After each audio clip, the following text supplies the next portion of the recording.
Habitarte Consciente. Hola y bienvenida al podcast de Habitarte Consciente. Este proyecto nace como una propuesta buscando otras formas de estar en el mundo, de habitar el mundo con arte y con conciencia. Y hoy quiero, en este primer episodio del podcast, realmente echar un clavado a qué significa habitar, qué significa arte, qué significa conciencia. Y son palabras que tienen su complejidad, tienen sus vueltas. Entonces vamos a empezar por el principio. ¿Qué quiere decir habitarte? Habitar. Y sobre todo habitarte a ti mismo. La palabra en sí, habitar, el diccionario la traduce como vivir o morar. Y a mí me encanta el hecho de que vivir sea sinónimo de habitar, porque apunta a que la vida no se sostiene sola en un vacío.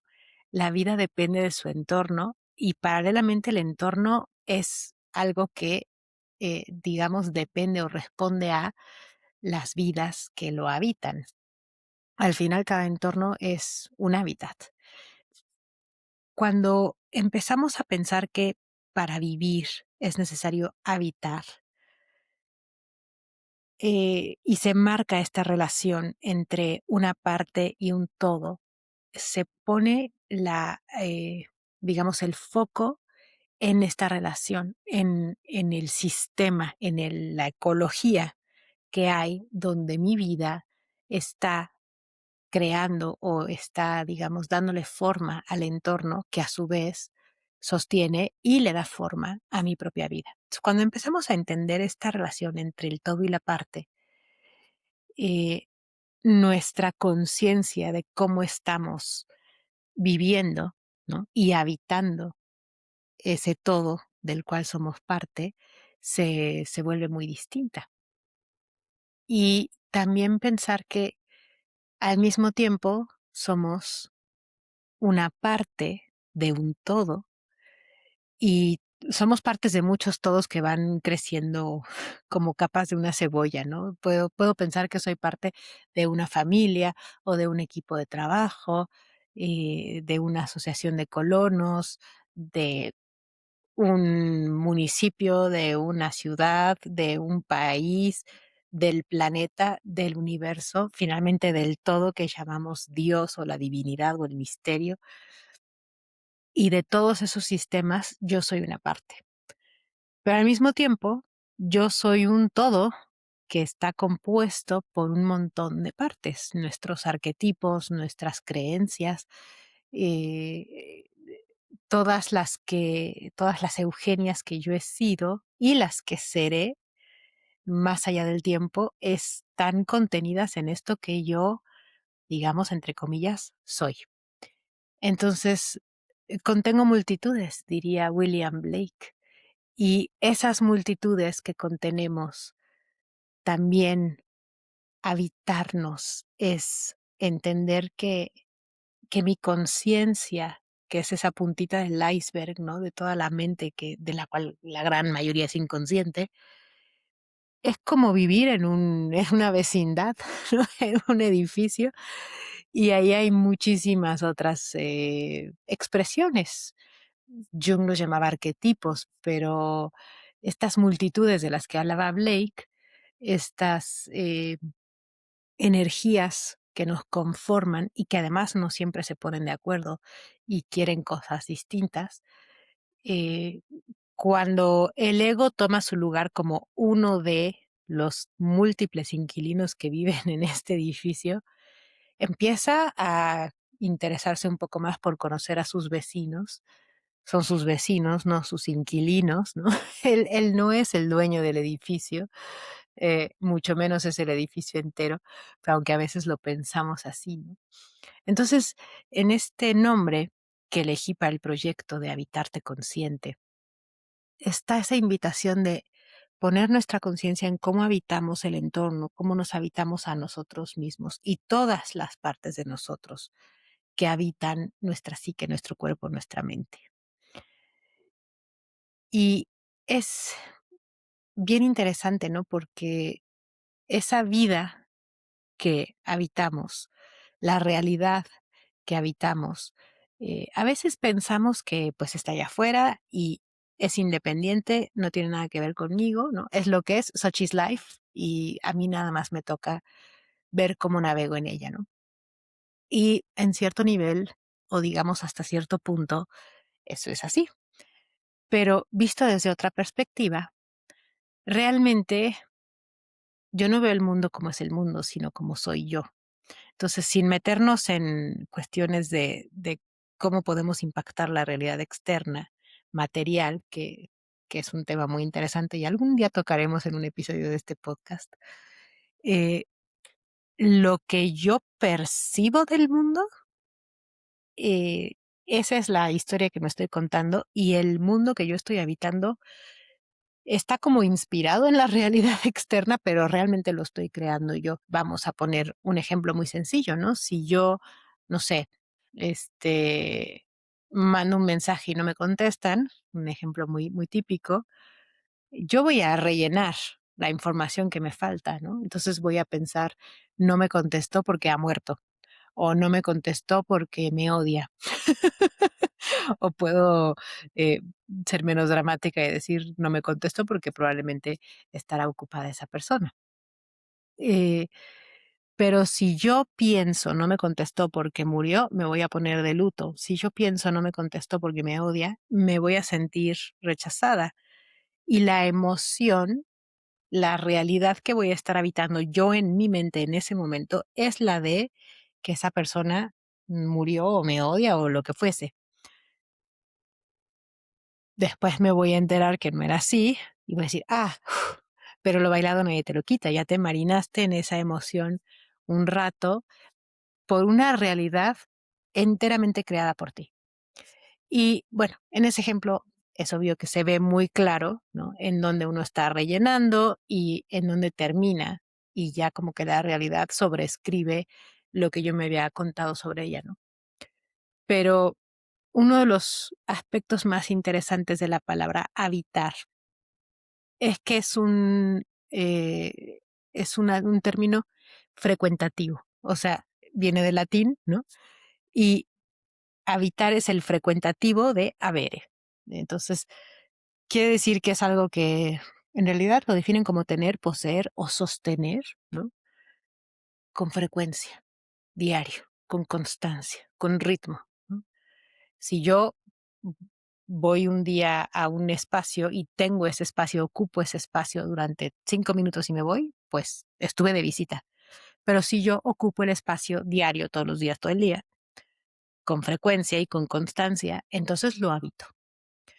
Y por eso, obviamente, de la misma raíz viene la palabra hábito. Entonces, los pensamientos, un pensamiento como, ay, no me debe haber contestado porque seguro le pasó algo, por ahí pasa. Y ya después me entero que esa persona está bien, que no le pasó nada y está todo bien. Pero cuando yo constantemente repito un pensamiento, y sobre todo pensamientos que la realidad no necesariamente se va a tomar la molestia de refutar, como nadie me quiere o no puedo hacer tal cosa, esto no se me da. Ese tipo de pensamientos, cuando son hábitos, dejan de ser un pensamiento y se convierten en una creencia. Van tomando solidez y van siendo ladrillos de ese mundo en el cual nosotros vivimos, que no siempre tiene mucho que ver con el mundo real. Eh, entonces creo que poner la conciencia en estos hábitos, están los hábitos de lo que pensamos, lo que decimos, de lo que hacemos, ¿no? Cuando hacemos algo diario, es un hábito, para bien o para mal, ¿no? Tenemos buenos hábitos como lavarse los dientes o ir al gimnasio, tenemos malos hábitos como fumar o decir groserías, qué sé yo. Personalmente no creo que decir groserías sea un mal hábito, pero así me lo enseñaban en la escuela. Eh, pero buenos o malos, esos hábitos nos van constituyendo, van creando la persona que somos, van creando el mundo que habitamos. Entonces, cuando yo propongo habitarte consciente, estoy llamando a poner la conciencia en cómo me habito, ¿no? En mis hábitos, eh, en mi manera de tener, poseer o sostener al mundo y al mismo tiempo de ser sostenida por ese mundo, ¿no? Eh, y pues esto invita a pensar en los espacios que habitamos, ¿no? Entonces, obviamente creo que lo primero que pensamos cuando pensamos en habitar es en la casa que habito. Eh, y es importante, creo yo, empezar por ahí, ¿no? Como es la más obvia y es la más directa, es una metáfora perfecta en cómo me llevo con mi casa, la limpio, la cuido, si algo se rompe, lo arreglo, la hice mía o estaba como estaba el día que llegué y yo así la dejé. Ese tipo de, esa relación que tengo con el espacio que habito, que puede ser mi casa, me va a ir dando pistas de cómo estoy habitando otros espacios. Así que creo que es muy importante empezar a ver qué estoy haciendo. Eh, pero también habitamos espacios menos tangibles, ¿no? Por ejemplo, mi rutina es un espacio que habito, son mis hábitos precisamente. Y esas cosas que hago diario me empiezan a definir, empiezan a sostener una manera de estar en el mundo, una expresión de las tantas que son posibles desde lo que yo tengo como materia prima, ¿no? Entonces, va a cambiar mucho mi mundo, mi realidad y mi vida. Incluso va a cambiar en el plano físico y material, no nada más en mi percepción de él, porque si yo, por ejemplo, como saludable, mi cuerpo se va a sentir de una forma muy distinta a que si como chatarrita. Si me ejercito, me voy a sentir fuerte, en tanto que si no me ejercito, me voy a sentir débil. Entonces, o sea, está teniendo un impacto, digamos, físico, real, material en mi mundo, en mi vida, pero también está este otro mundo, que es el mundo en el que yo vivo, el mundo que yo habito adentro de mi cabeza. Entonces, en muchos, muchos niveles distintos, se nos llama a poner esta conciencia en cómo estoy habitando, ¿no? Mi casa, mi rutina, mi yo, o sea, mi personalidad, lo que yo creo que soy, lo que digo que soy y cómo me comporto desde ese lugar, depende absolutamente de cómo yo, digamos, con frecuencia lo percibo, lo expreso, lo entiendo, ¿no? Y si yo simplemente voy por la vida como sin analizarlo demasiado, eh, donde haya cosas que yo podría hacer más a mi gusto, hacer más agradables, más bellas, darles más sentido, eh, no sé, cualquier espacio para mejorar o para hacerlo más a mi gusto, se pierde si yo no estoy consciente, ¿no? Entonces, la conciencia es poner todo el foco en la relación, ¿no? Entre lo que soy y lo que me contiene, entre lo que soy y lo que contengo, y todas estas relaciones que se forman. Entonces, eh, entras en una realidad que no está tallada en piedra, que es maleable, que puedes modificar, porque cada cosa que haces, piensas y dices tiene un impacto en esa realidad que estás habitando.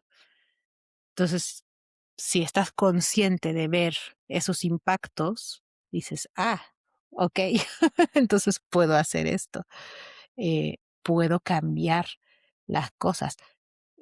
Obviamente con límites, pero lo importante es esta maleabilidad, ¿no? O sea, que no es rígido, que no es algo ajeno a nosotros, no es algo que no se entera si vivimos o morimos. La interdependencia hace que tanto el entorno como yo, o digamos el entorno como el ser que lo habita, el todo y la parte, sean ambos maleables y sujetos a ser modificados por el otro, ¿no? Es un sistema, es una dinámica, es una relación.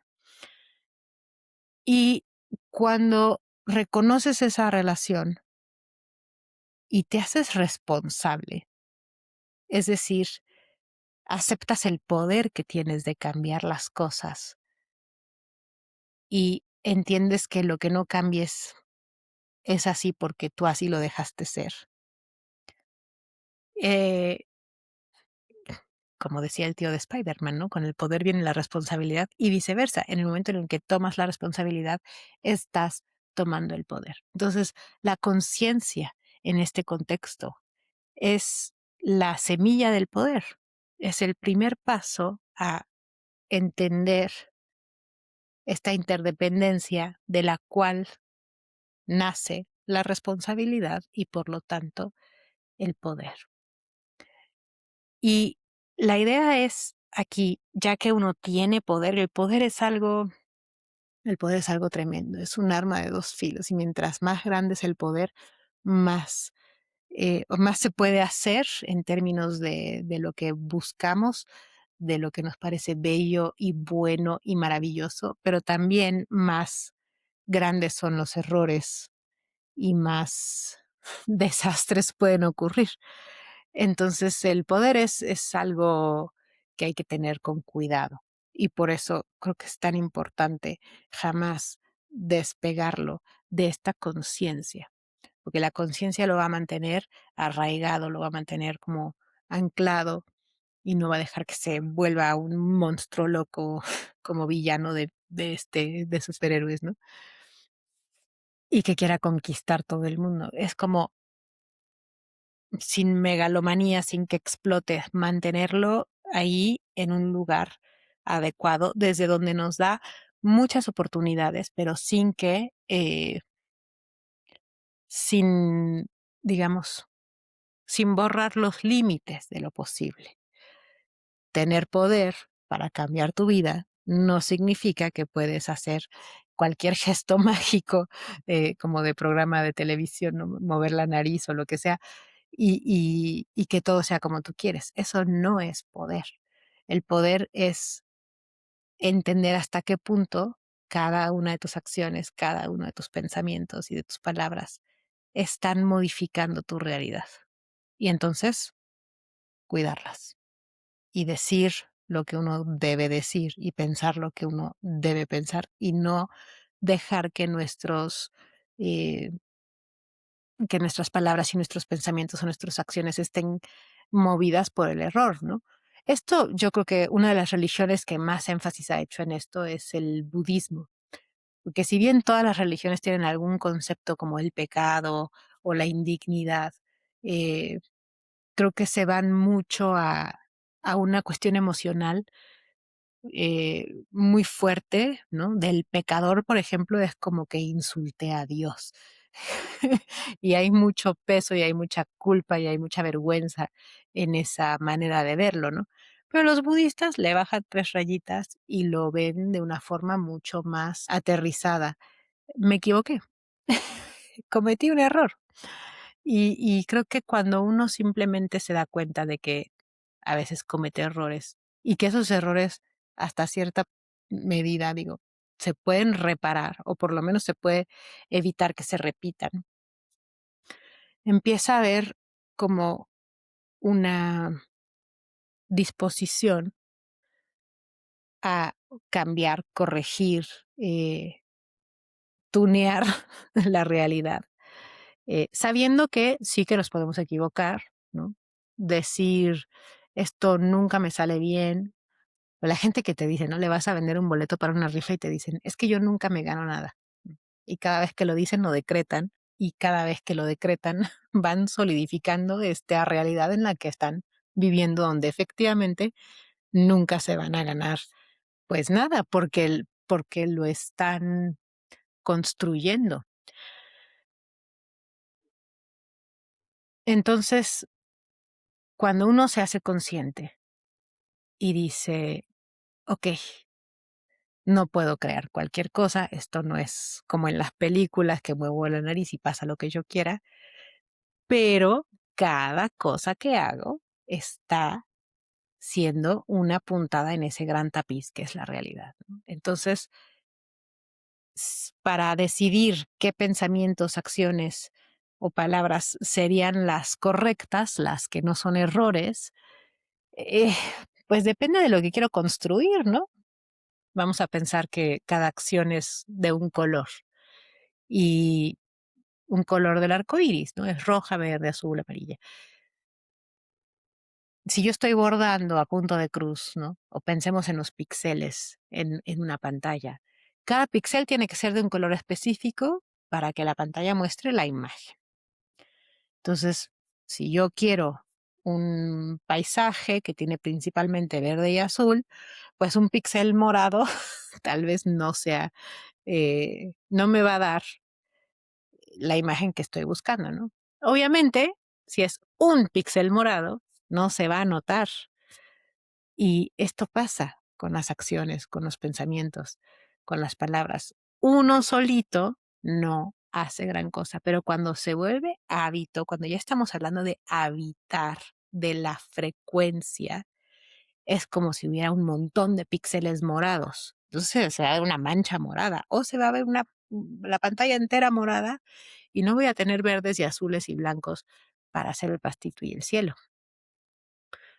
Entonces, primer paso es que quiero crear.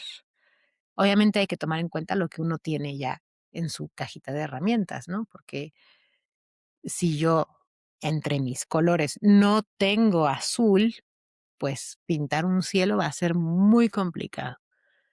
Si veo que tengo un montón de amarillo, sería una buena idea pintar unos girasoles, por ejemplo. Y si se fijan, ya entré en el territorio del arte. Y por eso la mayúscula en la segunda A, cuando digo habitarte, es que es un arte verdaderamente, o por lo menos lo que propongo yo con este proyecto es hacerlo, hacer de mi habitarme un arte. Eh, y bueno, tal vez definir, sí, definir habitar es difícil. Y bueno, con la conciencia no me metí demasiado profundo, pero yo creo que arte es de esas palabras como amor y como alma, que son tan difíciles de definir. Pero sin meterme demasiado hondo y así como nada más, los piecitos en la orilla, yo diría que arte es crear con maestría. O sea, creo que, o por lo menos, digo, no hablando de la palabra en general, sino en el contexto de este proyecto, lo que yo quiero proponer usando ese término es esta creación con maestría. La creación es importante porque es cuando yo me reconozco como creador, estoy tomando todo el poder que era mío para tomar. Estoy tomando todo el poder que me corresponde cuando soy consciente de él. Y entonces creo que cuando Dios nos creó a su imagen y semejanza, lo que quiere decir esa frase es que nos hizo creadores así como Él nos creó creadores. Y creo que cuando dejamos de crear, y cuando dejamos de crear es cuando simplemente aceptamos la vida como viene, como está, y no metemos las manos, ¿no? Es como si yo rento una casa que está amueblada y está decorada y ahí me quedo, y así la dejo. Tal vez eso no esté pensado para mi gusto, ni para mi rutina, ni para mi comodidad. Fue diseñado por alguien más y para alguien más.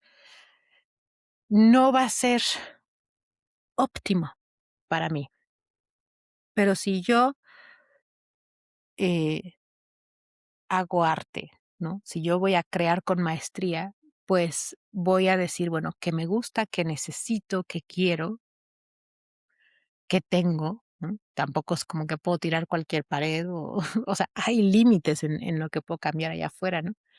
Pero esta es la idea. Eh, voy a crear algo que yo voy a decidir qué es, partiendo de lo que no puedo cambiar, ¿no? O sea, de las limitaciones y de lo que de lo que está dado para bien y para mal, tanto lo que se me da bien como lo que no se me da bien, eh, la realidad, ¿no?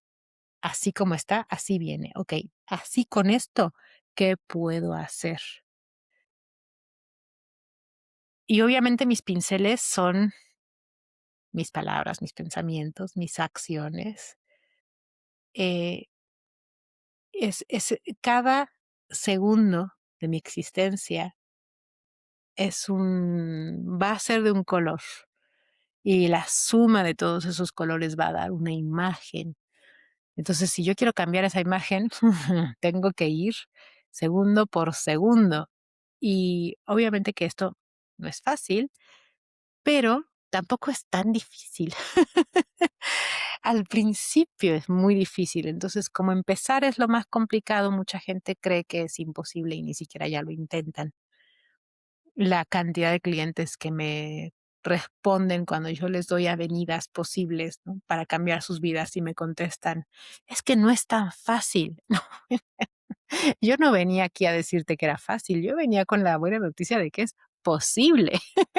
Ya fácil es mucho pedir, por favor. Eh, pero como cualquier hábito, los primeros momentos siempre son los más difíciles, ¿no? Como ir al gimnasio, como manejar. Al principio dices: "Ah, tengo que ver tantas cosas, y la palanca de velocidad, y el volante, y los pedales, y no sé qué, los espejos". Y parece muy abrumador, pero al rato uno va manejando y ni se entera de que va manejando. Puede ir pensando en otra cosa o mandando mensajes que no es recomendable, pero bueno, se vuelve cada vez más fácil. Entonces, yo creo que ayuda mucho saber que ese nivel de dificultad solo son los primeros momentos. Y una vez que se forma el hábito, una vez que ya la frecuencia lo consolida, eso empieza a andar en piloto automático. Y yo puedo poner mi conciencia en cambiar alguna otra cosa o simplemente en disfrutar algo que ya es como me gusta, aunque yo creo que no alcanza la vida para llegar a ese nivel. Pero lo interesante es llegar tan lejos como podamos, ¿no? Eh, entonces, entender que somos creadores y no cualquiera es artista, no todo el que crea, no todo creador es un artista. Y creo que ahí eh, entra la segunda parte de la definición, ¿no? La maestría. Y la maestría, que no es talento, ¿no? También depende mucho del hábito, ¿no? De la práctica hacia el maestro. Entonces, cuando uno acepta la misión de ser un artista, de habitarte, ¿no? Consciente, eh, tu responsabilidad es desarrollar la maestría. Un ejemplo muy, muy básico, ¿no? Si algo que le está dando a mi paisaje un color que no es el que me gusta, son mis palabras, porque me la paso repitiendo cosas como: "Ay, soy una tonta. Ay, no, es que soy malísima para eso. Ay, no, es que soy lo peor, ta, ta, ta". Eso está regando un color que a mí no me gusta en mi paisaje, ¿no? En mi lienzo. Entonces, tengo que, aprender a darme cuenta de que lo dije, y al principio, entre que lo dije y me di cuenta de que lo dije, puede pasar bastante tiempo. Pero, la práctica que hace el maestro es estar tratando cada vez más de acortar, ¿no?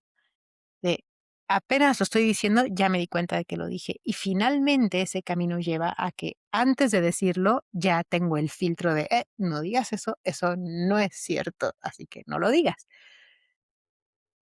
Y finalmente ya ni siquiera se me va a ocurrir decirlo.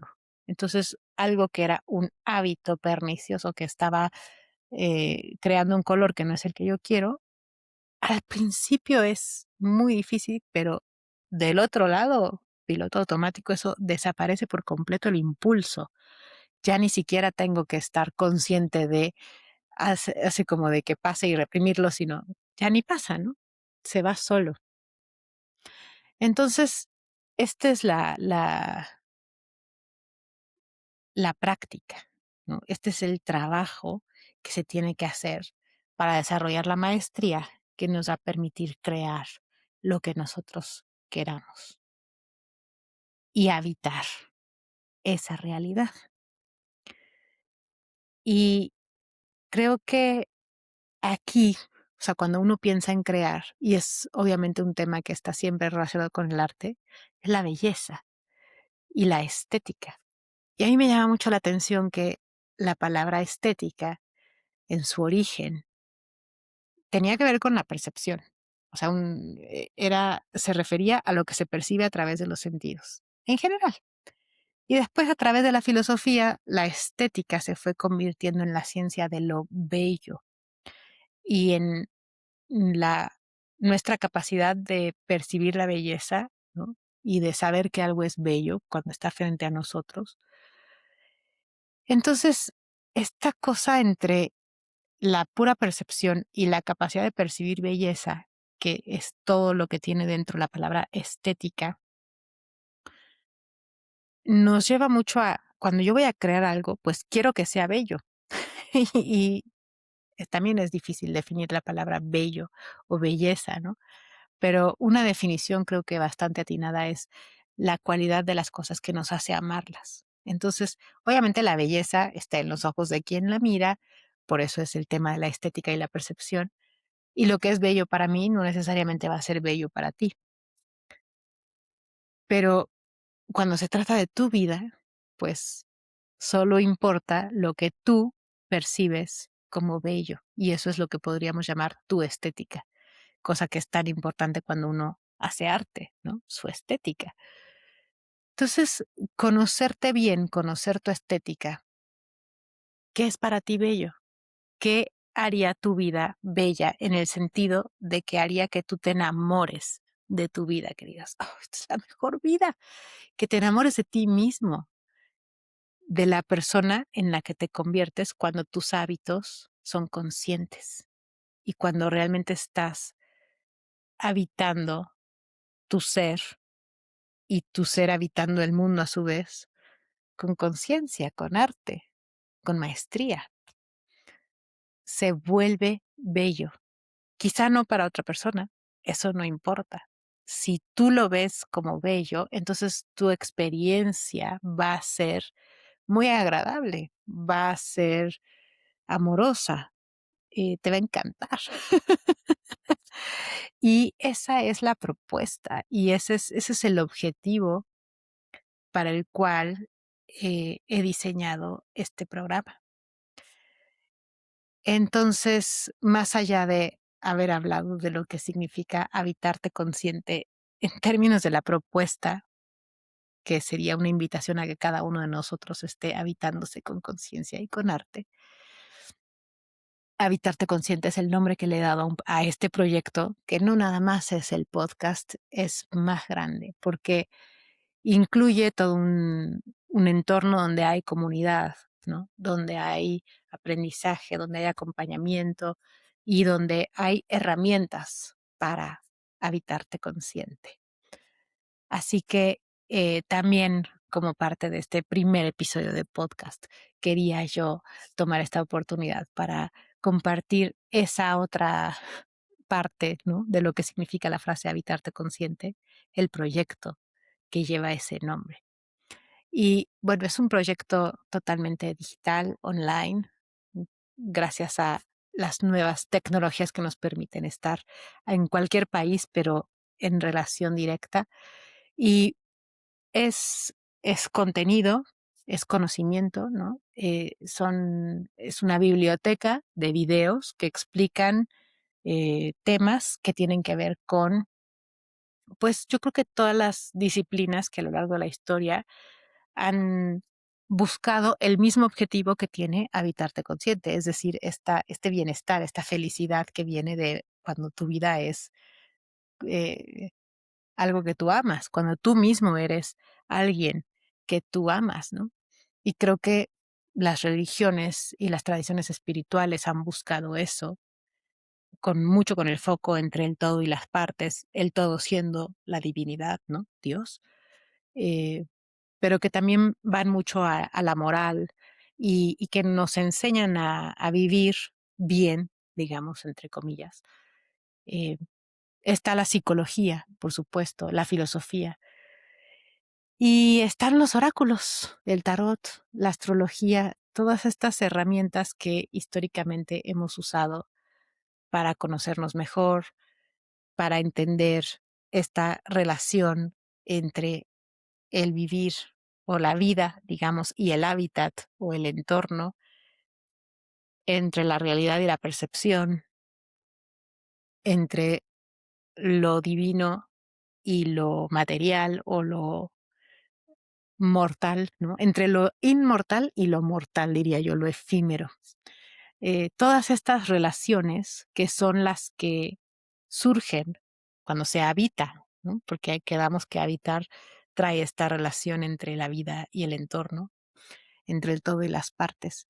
Entonces, lo que se me ocurrió a mí para crear este proyecto fue ir abordando esta vastísima lista de temas y de disciplinas para ir recolectando lo que nos sirva, ¿no? De cada tradición religiosa, de cada escuela psicológica o filosófica, ir tomando herramientas. Y sobre todo, una de mis intenciones más firmes era liberar cada una de estas cosas del dogma, porque creo que el dogma es un peligro. Es como el dogma es donde un conocimiento que era joven y fresco como un tallo verde o como un manantial se vuelve rancio, ¿no? Como agua estancada o como una planta seca y se rigidiza, se vuelve quebradizo, ya no admite innovación, ya no admite cambios, porque el entorno está constantemente cambiando, uno cambia, el entorno cambia, la vida cambia, todo, la rueda gira. Entonces, un sistema que se cierra y se niega a actualizarse para estar, digamos, participando en esos cambios, es un sistema que ya está rancio y deja de servir. Pero si uno le quita las hojas secas, ¿no? Va a encontrar en las palabras, en las escrituras, en los rituales, en las imágenes, un montón de riqueza que quizá en el dogma, ¿no? Si uno empieza a vivir esa religión de una forma dogmática, ya no va a servirle mucho esto porque está rancio, porque está muerto, porque ya no se adapta, porque ya no responde, ¿no? Una religión, una psicología, una filosofía, una cosmovisión, cualquier herramienta que usemos para conocernos, para habitarnos con conciencia, tiene que ser maleable. Tiene que ser como la ropa, ¿no? Que se mueva conmigo, que se adapte a mi cuerpo. Si me meto en un cilindro de metal así, chueco, que no cambia de forma, al rato yo tampoco me voy a poder mover, me voy a entumir toda y no me deja respirar y me va a matar finalmente.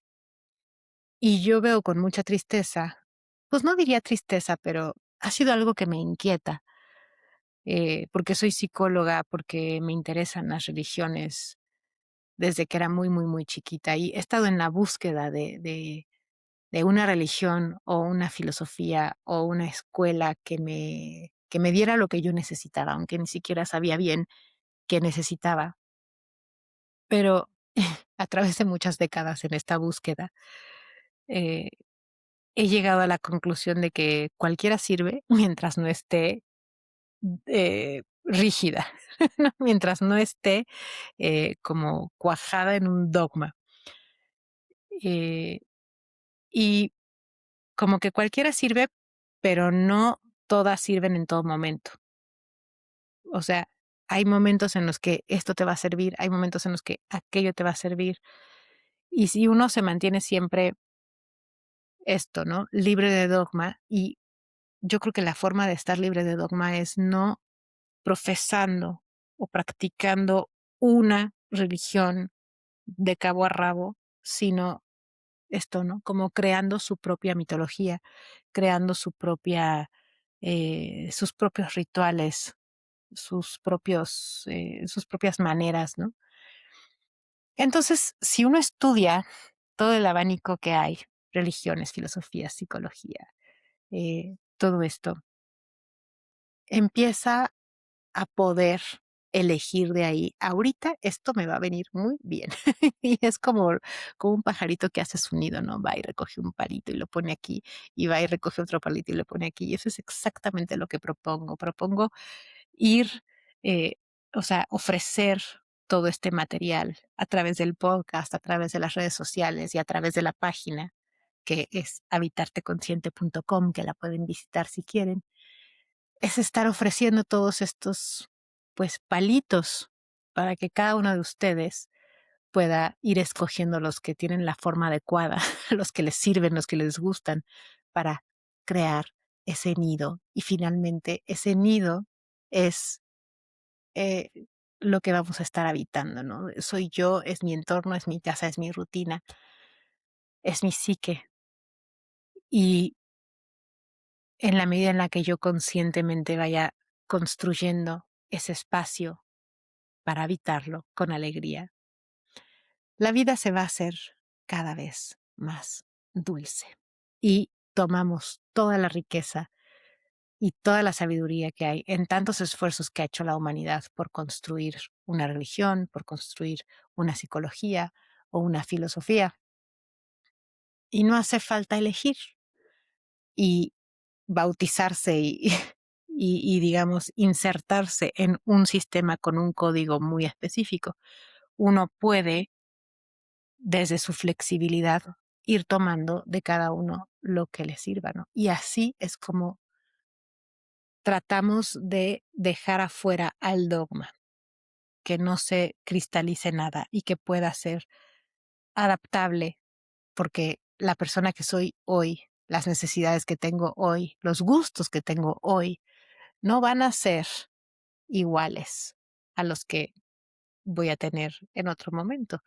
De hecho, si ustedes ya me conocen de antes, les podrá sorprender el largo de mi pelo o el color de mi pelo o el fondo que tengo atrás, eh, porque he cambiado mucho. Y todos cambiamos y es necesario no solo permitir el cambio, sino acompañarlo, habitar el cambio mismo con conciencia. Entonces, esa es mi invitación. Y pues aquí voy a estar todos los miércoles, misma batihora, mismo baticanal. Miércoles a las 9 de la mañana, hora de México, es cuando sale el podcast. En la página van a encontrar toda esa biblioteca. Van a encontrar también la comunidad, porque creo que una parte muy importante de habitar el mundo es habitarlo en comunión con otros y también porque es mucho más fácil hacer este trabajo cuando estamos en contacto con otras personas que también lo están haciendo y desde, leí este libro que está buenísimo, te lo recomiendo, hasta sostener un espacio en el que otro pueda llorar o celebrar. eh, y compartir, creo que es una de las mejores maneras de lograr los objetivos que estoy proponiendo. Em, entonces está eso y por supuesto también está mi servicio como acompañante en para cualquier persona que esté buscando habitarse con conciencia. Entonces todo eso lo pueden encontrar en la web. Se las repito, habitarteconsciente.com y pues los invito muy cordialmente y también les pido como de favor que me vayan a seguir en las redes, el Instagram y así. Eh, y pues los invito a formar parte de este proyecto que nace aquí y a ver a dónde nos lleva. Gracias por escuchar. Ha sido un placer habitar este espacio contigo.